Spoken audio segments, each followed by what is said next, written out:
Aloha, it's Kiana, and here are today's top Hawaii headlines from the editors at the Honolulu Star-Advertiser. Also, mahalo to Longs Drugs Hawaii for sponsoring the show. Head on over to your neighborhood Longs Drugs for all your shopping needs. The Biden administration has rubber-stamped an arms sale to Taiwan worth more than $1 billion. According to the State Department, the largest portion of the $1.09 billion bill is a $655 million support package for Taiwan's surveillance radar program. The system provides air defense warnings, which have become increasingly important as China expands military drills in the region. Taiwan is also paying $355 million for Harpoon air-to-sea missiles and $85 million for Sidewinder air-to-air missiles. The arms sale comes amid rising tensions over the island. Last month, U.S. House Speaker Nancy Pelosi became the highest-ranking American official to visit Taiwan in 25 years. The trip riled China, which claims Taiwan as part of its territory and views visits by foreign government officials as recognition of the island's sovereignty.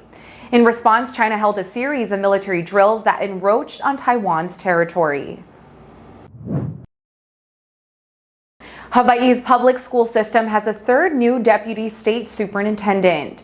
DOE veteran Heidi Armstrong was appointed as deputy superintendent in charge of academics by the State Board of Education in a 9-0 vote Thursday. Armstrong had been serving under state school superintendent Keith Hayashi as a deputy superintendent on an interim basis since July. In her new role, she will lead the department's academic program and initiatives and will serve as a line officer for school operations. Critics of the move are concerned that having 3 deputies will worsen school bureaucracy. The State Board of Education maintains that the new appointees will improve the DOE. Armstrong joins Deputy Superintendents Tammy Oyadomari-Chun and Kurt T. Otaguro in the leadership layer just below Hayashi. A survey is being conducted to evaluate the ongoing health impacts of last year's Red Hill fuel leak. The follow-up study by state and federal health officials is meant to assess the health impacts of fuel contamination in the Navy's Joint Base Pearl Harbor-Hickam drinking water system. It will also evaluate opinions on the water system safety. The survey from the Hawaii State Department of Health and the Centers for Disease Control and Prevention, Agency for Toxic Substances and Disease Registry, follows an initial assessment conducted in January and February. More than 2,200 affected residents took part in that study and reported a wide range of immediate symptoms, including nausea, diarrhea, burning skin and eyes, and dizziness. The latest survey is being conducted online through September 23rd. Anyone who was served by the Navy's water system between November 20, 2021 and March 18 can participate. Visit staradvertiser.com for more information. Honolulu police are looking for suspects in connection with the armed robbery of a fast food restaurant in Kapahulu. Officers responded to a call about a robbery at Popeye's Louisiana Kitchen on Kapahulu Avenue at about 10:30 Wednesday night. 3 male suspects in dark clothing allegedly brandished guns at 2 employees and took money from the restaurant before fleeing. No injuries were reported. An investigation has been opened, but no arrests were made as of this morning.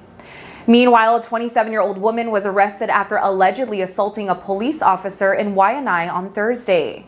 Police said a patrol officer was assaulted while attempting to arrest the woman for a protective order violation. HPD did not provide additional details about the incident. Stocks rallied early Friday but gave up those gains to close lower at the bell. It marked the 3rd losing week in a row for Wall Street. Major stock indexes initially climbed on the government's latest job market reports, which showed a slowdown in hiring last month. The report gave hope that the Federal Reserve may not need to keep raising interest rates in its ongoing fight against inflation. But the market reversed course by mid-afternoon, shedding all of its gains. The S&P 500 and Dow Jones Industrial Average ended 1.1% lower, and the Nasdaq Composite fell 1.3%. The market saw a small bump in July and early August, but those gains were wiped out in recent weeks.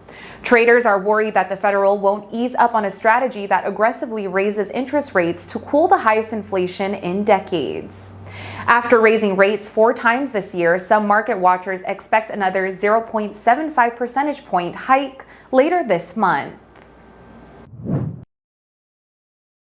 For more on these stories and all the latest headlines, subscribe to the Honolulu Star-Advertiser. Visit Hawaii's top source for breaking news online at staradvertiser.com and download the Star-Advertiser mobile app. Mahalo, have a great weekend, and we'll see you back here next week, Tuesday.